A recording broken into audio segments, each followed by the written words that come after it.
Does my advisor have my best interest at heart? So let's read this question from a guy who emailed me.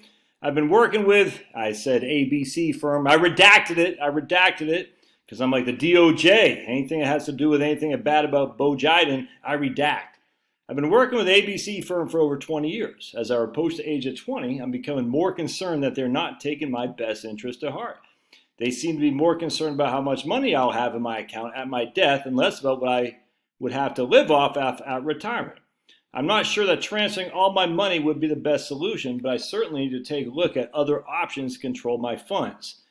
Do I have any thoughts or suggestions as to steps to take? So first of all, I'm sweating because I just got done watering my plants, and it's hot here in the south, even though the sun has gone down for the most part, so I'm sweating like a pig. Oink, oink, oink, oink. If that bothers you, hey, but I do have my shirt on the right side out, or right side in, whatever that's called, so chill. Chill, my friends, chill. All right, so this guy, I mean, you got to go with your gut there, dude. I mean, I can't tell you if you should be concerned about him or not. I mean, you obviously are, because you say you're concerned that they're not working on a plan on spending money with it. They're actually working on a plan to how much you'll have at death. And this is the issue when it comes to financial planning, modeling retirement plans. So I just got off the horn of these people today, and they're crushing down there in Mississippi. And actually, I've had 2 Mississippi clients last week. Mississippi crushes. Love you, Mississippians. Anyway, and so they come up with an 86% probability of success. And that's a sweet spot right there. And I always say 90% or more means you're not spending enough. That means you're flying coach so your kids can fly first class. 70 to 80% is doable, but it means you might need to tighten the belt at some point if the markets go awry or something like that. And look, you're going to do that anyway, but the software doesn't know that. In their case, they're at 86%, which is right there, sweet spot. That means they're spending a perfect amount of money. They're still leaving a good enough legacy. Not that that's a big concern, but we want to show a legacy simply because that says you have money at your death, which means inherently you did not run out. Now, these guys got a tiny pension. I'd say tiny. It's not tiny, but basically $12,000 a year, not a month, a year. So for pensions, that's $1,000 a month. That's tiny when it comes to pensions issues. But they got Social Security. That's going to be $6,000 a month. So between $1,000 a month pension, which is not adjusted for inflation, and the $6,000 Social Security, that's $7,000 a month of income guaranteed on 1 January. So even if they ran out of money, they got no debt, they still have 7,000 times 12 is $84,000 a year of income in today's dollars. That's pretty doggone good. I guarantee they'll be just fine. And they got no debt either. So if that's the worst case scenario and they, quote, ran out of money, unquote, they're going to be just fine. So when you're working with a firm, though, the reason they're saying, well, we want to see how much money you have because they want to make sure you don't run out. That's what they're doing. Now, they say, oh, I got $2 million. Like, yeah, but I don't want to leave $2 million. Well, that's a conversation you have with them. You're paying them, dude. You're paying them your fees. It's okay to say I don't care about maximizing my assets at death. I care about maximizing my retirement enjoyment. How can you help me do that? And if you've been with them 20 years and they're not doing it, I mean, I think at some point you got to take some responsibility. Say, these guys aren't working with me. I need to go someplace else who will. You know what I'm saying? And there's a million people out there who will be happy to crunch the numbers for you for a fee, without question. Some charge you a flat fee, some charge you asset under management. But if your gut feeling says, yeah, they're not looking out for me, and I know this firm specializes in investment management. They're not financial planners, they're investment guys. And if you're hiring an investment guy for financial planning, that's kind of like hiring a diesel mechanic who specializes in diesels to fix your EV. It might not be the best solution in the world. All right, let's go on. Let's keep going here. So I would look for other people. I'd talk to your friends. Who are they working with? Do they help build a financial plan as opposed to investment management? This firm specifically is probably pretty good at helping you accumulate assets, but when it comes to the decumulation side, that's not their forte. And I think they'd probably admit that to you. But and if you had them drunk and had a true serum, I bet they would. All right, we got another one. All right, so my financial advisor is recommending I start a fixed annuity for 600,000 schmackaroonies. I'm 64 years old. My spouse is 61. It should pay us about $3,000 a month for life. But that's not a fixed annuity. That's an income annuity. So $3,000 a month for life. That's let's see. That's $18,000 a year divided. 18,000 a year divided by 600,000. What is that? That doesn't seem that good, man. A fixed annuity will pay you $3,000 a month for life. Wait, Is that right? No, that's not right. Okay, my numbers are jacked. 3,000. It's 30. I say what? 36 divided by 600.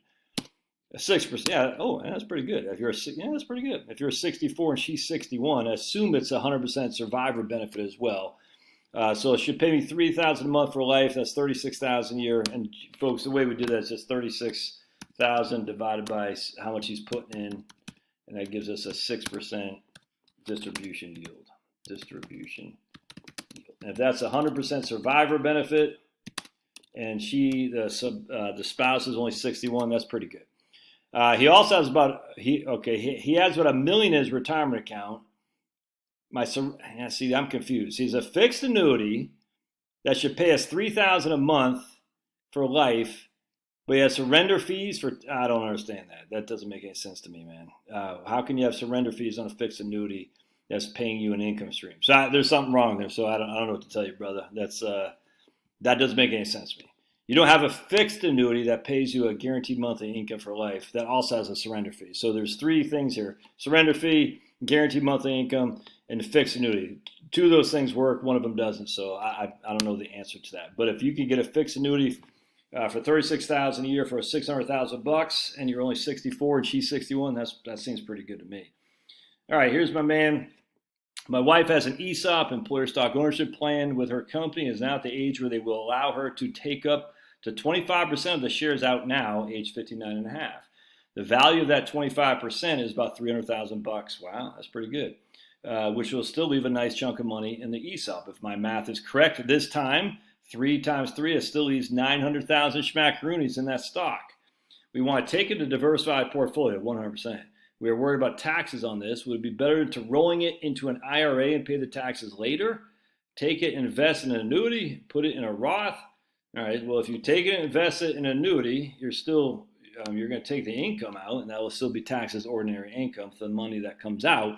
You don't get hit with a one fell swoop tax hit like you would if you did it into a Roth or if you took it out of the IRA to begin with. Oh yeah, dude. Well, if your income, yeah, man, you don't want to take $300,000 out and roll into a Roth when your income is already 180. No way, dude. I mean, if your income's 180 and you roll into a Roth, it's going to put you in a 35% tax bracket. I think. I'm not sure, but at least it'd be one of the top 2 high tax brackets. So I wouldn't do that. So basically, he's got $300,000. You want to roll that. I'm like, I can't tell this guy what to do, but I certainly would not.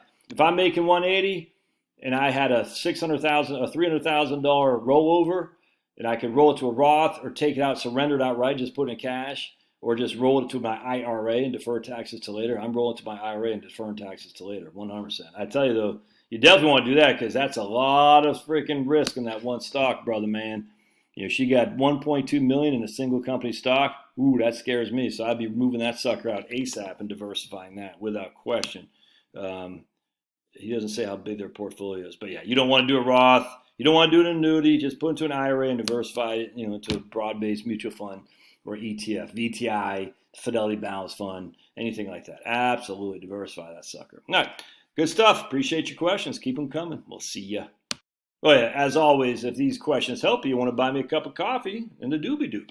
And part of that, if you're going to ask a question, I'm not trying to chastise a guy, but make it make sense, the annuity guy, because that doesn't make sense. So, try to make it right like you're talking to a 5th grader. All right, that's how we want to do this. We want to write like we're talking to a 5th grader.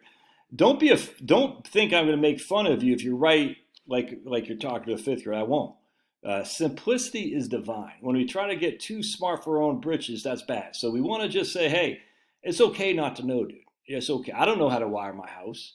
So doggone, if I talk to an electrician, I'm going to say, what's AC versus DC? I mean, I know that, but I'm just being silly, but still, it's okay to start from scratch. This is your money, not my money, your money.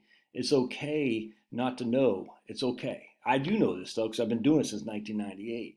I don't know everything, and I'll certainly tell you what I don't know. But if you're going to ask a question, make it make sense so other people can understand too. Talk to a 5th grader. All right, we'll see you.